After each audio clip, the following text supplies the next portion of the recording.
Professor Ajay Verma. पिछले 30 सालों से इतिहास पढ़ा रहा हूं। किताबों में तो बहुत कुछ पढ़ा, लेकिन जो अनुभव मैंने 1997 की गर्मियों में किया वो किसी किताब में नहीं लिखा। उस साल विश्वविद्यालय ने मुझे एक पुराना हवेली नुमा भवन सौंपा था, राजपुर हाउस, जहां मुझे एक पुरानी लाइब्रेरी को फिर से व्यवस्थित करना था। सुनसान जगह थी, जंगल के पास, और गांव वालों का कहना था कि वो जगह शापित है। मैं इन बातों पर कभी विश्वास नहीं करता था, इसलिए हंसते हुए वहां चला गया। पहले दिन सब ठीक था, लेकिन रात होते ही अजीब सी हरकतें शुरू हो गईं। कभी दरवाजा खुद ब खुद खुलता, कभी दीवार पर टंगी घड़ी उल्टी दिशा में चलती दिखती। एक रात जब मैं पुरानी किताबें छांट रहा था, तभी मुझे लगा कोई मेरे पीछे खड़ा है। पीछे मुड़कर देखा, कोई नहीं। तीसरी रात को मैंने साफ साफ देखा एक औरत सफेद साड़ी में। उसकी आंखें जल रही थीं और वो एक पुरानी किताब की ओर इशारा कर रही थी। डर के मारे मेरे हाथ पैर सुन्न हो गए। जैसे तैसे हिम्मत करके मैंने वो किताब निकाली।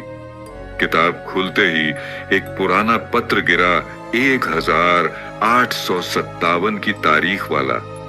उसमें लिखा था, मैं राधा, इस हवेली की नौकरानी। मुझे मेरे मालिक ने इस कमरे में जिंदा जला दिया। मेरी आत्मा तब तक मुक्त नहीं होगी जब तक मेरा सच सामने नहीं आएगा। मैंने वो पत्र विश्वविद्यालय के रिकॉर्ड में दर्ज कराया और स्थानीय प्रशासन ने उस जगह को ऐतिहासिक स्मारक घोषित कर दिया। तब से वो औरत फिर कभी नहीं दिखी। आज भी जब मैं छात्रों को उस घटना के बारे में बताता हूं तो रोंगटे खड़े हो जाते हैं, और मैं अब यकीन करने लगा हूं कि इतिहास सिर्फ किताबों में नहीं होता। कुछ इतिहास हवेलियों की दीवारों में भी छिपा होता है। पत्र मिलने और उसे रिकॉर्ड में दर्ज कराने के बाद मैंने राहत की सांस ली थी। लगा था अब सब खत्म हो गया है, लेकिन असली डरावनी घटनाएं तो अब शुरू हुई थीं। कुछ ही दिनों बाद मैंने महसूस किया कि मैं अकेला नहीं हूं। हवेली से लौटकर भी मेरी लाइब्रेरी में किताबें अपने आप गिरती, खिड़कियां खुलती, और रात को नींद में मुझे कोई नाम लेकर पुकारता, अजय। मैंने सोचा ये सब मेरे दिमाग का वहम है, लेकिन एक रात जब मैं पढ़ाई कर रहा था, मेरी मेज पर वो पुराना पत्र खुद ब खुद आ गया, जबकि वो तो संग्रहालय को दे दिया गया था। अब मुझे समझ आ गया कि राधा की आत्मा अब मुझसे कुछ चाहती है। अगले दिन मैं फिर राजपुर हाउस गया। मैंने किताबों के पीछे की दीवारों को खटखटाया और तब मुझे एक खोखली दीवार का पता चला। उसे तोड़वाया गया और उसके पीछे मिली कुछ जली हुई हड्डियां और एक चांदी की चूड़ी। उस चूड़ी पर खुदा था राधा। अब सारे टुकड़े जुड़ चुके थे। राधा की आत्मा न्याय चाहती थी। मैंने वो अवशेष विधि पूर्वक दफन करवाए, एक छोटी सी समाधि बनवाई और गांव वालों को उसकी कहानी बताई। उस रात मुझे फिर से वो औरत दिखी, लेकिन इस बार वो मुस्कुरा रही थी और धीरे धीरे धुंध में गायब हो गई। उसके बाद से न कोई आहट, न कोई डरावनी छाया। राजपुर हाउस अब एक शांत पुस्तकालय है, लेकिन जब भी हवा में हल्की सी चूड़ी की छन छन सुनाई देती है तो लगता है राधा अब भी वहीं है, मगर इस बार सुकून में। राधा की आत्मा को शांति मिल गई थी, मगर कहानी वहीं खत्म नहीं हुई। कुछ हफ्ते बाद मुझे विश्वविद्यालय से एक चिट्ठी मिली। राजपुर हाउस में फिर से असामान्य गतिविधियां हो रही हैं। मेरे रोंगटे खड़े हो गए। क्या राधा लौट आई थी? मैं दोबारा वहां पहुंचा, मगर अब वो जगह पहले से ज्यादा भारी और सन्नाटा भरी लग रही थी। अंदर घुसते ही लगा जैसे दीवारें सांस ले रही हों। तभी मुझे वो कमरा मिला जिसमें राधा की हड्डियां मिली थीं। अब वहां जमीन पर किसी ने राख से एक आकृति बनाई थी, एक त्रिकोण जिसके अंदर कोई अजनबी चिन्ह बना था। मैंने जब उस चिन्ह की तस्वीर ली और एक पुराने संस्कृत विशेषज्ञ को दिखाई तो उन्होंने बताया, ये तंत्र विद्या का निशान है। किसी ने यहाँ आत्मा को बुलाया नहीं था, बांधा था। अब मुझे समझ आया, राधा तो सिर्फ एक मोहरा थी, असली आत्मा कोई और थी, कोई बहुत पुराना, बहुत शक्तिशाली। रात को मैंने उस हवेली में रहकर सच जानने का फैसला किया। ठीक 3 बजे मेरे कमरे की दीवार पर एक परछाई उभरी। कोई इंसानी आकार नहीं था, लंबी, टेढ़ी मेढ़ी, बिना चेहरे की, और उसके साथ आई एक गंध जैसे किसी पुराने कपड़े में महीनों पुरानी सड़न हो। वो परछाई मेरे पास आई और कान में फुसफुसाई, तूने राधा को मुक्त किया, अब तू उसका स्थान लेगा। और तभी दीवार पर लगी सारी किताबें गिरने लगी, कमरे में हवा का तूफान उठ गया और मुझे लगा जैसे मैं जमीन में धंस रहा हूं। मैं बेहोश हो गया। जब होश आया तो मैं अस्पताल में था। गांव वालों ने मुझे उसी कमरे में बेहोश पाया था और मेरे हाथ में जली हुई लकड़ी के कोयले से लिखा था, शुरुआत अब हुई है। अस्पताल से छुट्टी के बाद मैं सीधे विश्वविद्यालय की लाइब्रेरी गया। अब मैं जान चुका था ये सब किसी आत्मा का नहीं, बल्कि काले जादू की किसी पुस्तक का काम था। और शायद वही किताब अब भी राजपुर हाउस में कहीं छिपी थी।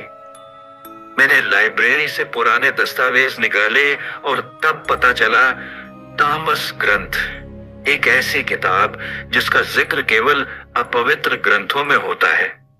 कहा जाता है कि ये किताब आत्माओं को बांध सकती है और मर चुके लोगों को वश में कर सकती है। राजपुर हाउस के पहले मालिक राजा वीर प्रताप सिंह इस किताब का अंतिम ज्ञात धारक था। अब कहानी का बड़ा सच सामने आ रहा था। राधा को जलाया नहीं गया था, उस पर इस किताब का प्रयोग किया गया था। मैंने एक टीम बनाई, एक पुरातत्वविद, एक तांत्रिक और मेरा एक पुराना छात्र रोहन। हम चारों राजपुर हाउस लौटे। उस रात हवेली में दाखिल होते ही दरवाजा अपने आप बंद हो गया। पूरे भवन में अंधेरा और एक अजीब सा कंपन। हम नीचे तहखाने में पहुंचे और वहां एक छोटा सा कमरा मिला जिसके दरवाजे पर लिखा था, तामस प्रवेश निषिद्ध।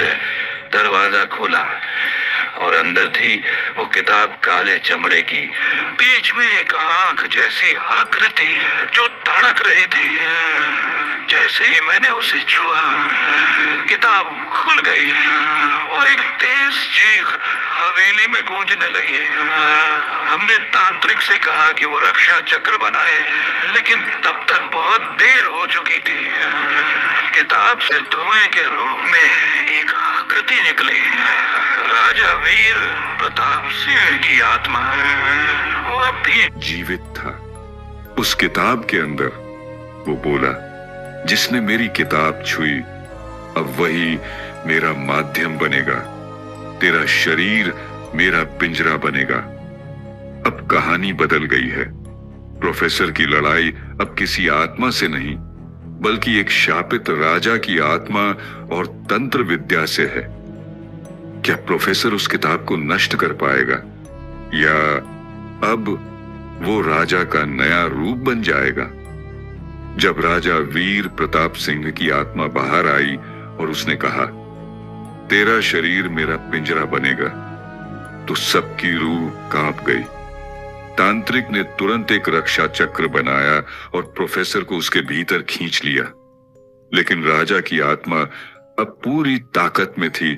उसकी चीख से दीवारें हिलने लगीं और हवेली के हर कोने से पुरानी मरी हुई आत्माएं निकलने लगीं। अब ये एक आम भूतिया कहानी नहीं रही, ये बन चुकी थी एक युद्ध भूमि। तांत्रिक ने बताया, राजा की आत्मा को कोई नहीं हरा सकता जब तक उसके सामने कोई और आत्मा खड़ी न हो जो उसी पीड़ा से गुजरी हो। तभी प्रोफेसर को राधा की याद आई। उसने अपनी जेब से वो चांदी की चूड़ी निकाली, राधा की आखिरी निशानी।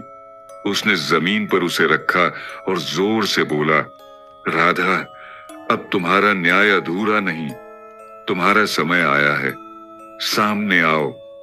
और फिर चूड़ी से एक उजली रोशनी निकली और वहां राधा की आत्मा प्रकट हुई, अब डरावनी नहीं बल्कि एक तेजस्वी रूप में। उसकी आंखों में आंसू नहीं, आग थी। राधा और राजा की आत्माएं आमने सामने थीं।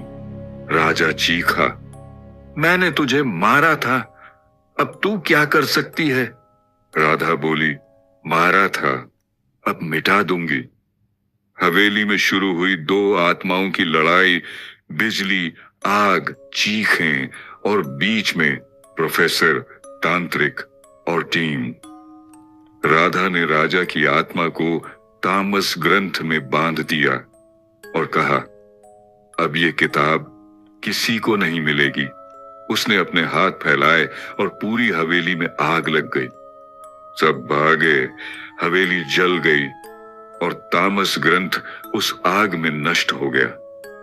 अंत में प्रोफेसर वापस लौटा, मगर अब वो पहले जैसा नहीं था। उसकी आंखों में कुछ और आ गया था, कुछ गहरा, कुछ ऐसा जो उसने किसी को नहीं बताया। कुछ लोग कहते हैं कभी कभी उसे अब भी बड़बड़ाते सुना जाता है, एक किताब गई, मगर क्या वो आखिरी थी? हवेली के जलने के बाद सब कुछ शांत लग रहा था। तामस ग्रंथ राख बन चुकी थी, राधा की आत्मा मुक्त हो गई थी और राजा वीर प्रताप सिंह का अभिशाप भी खत्म हो गया था। प्रोफेसर वापस विश्वविद्यालय लौट आया। उसके छात्र, उसके सहयोगी, सबने उसे एक हीरो माना। मगर वो खुद जानता था, उसने जो देखा, जो जिया, वो किसी और दुनिया की सच्चाई थी। वो अपनी डायरी में आखिरी लाइन लिखता है, मैंने सोचा था कि ये एक कहानी थी, मगर ये तो दरवाजा था उस अंधेरे का जो हमारी दुनिया के नीचे छुपा बैठा है। अगली सुबह प्रोफेसर की मेज पर एक लिफाफा मिला बिना नाम का। अंदर एक पुराना जला हुआ पन्ना था और उस पर लिखा था, ग्रंथ एक नहीं था, 7 ग्रंथ हैं। तुमने एक को नष्ट किया है, बाकी खोज रहे हैं तुम्हें। प्रोफेसर मुस्कुराया और धीरे से फुसफुसाया, तो खेल अभी बाकी है, या शायद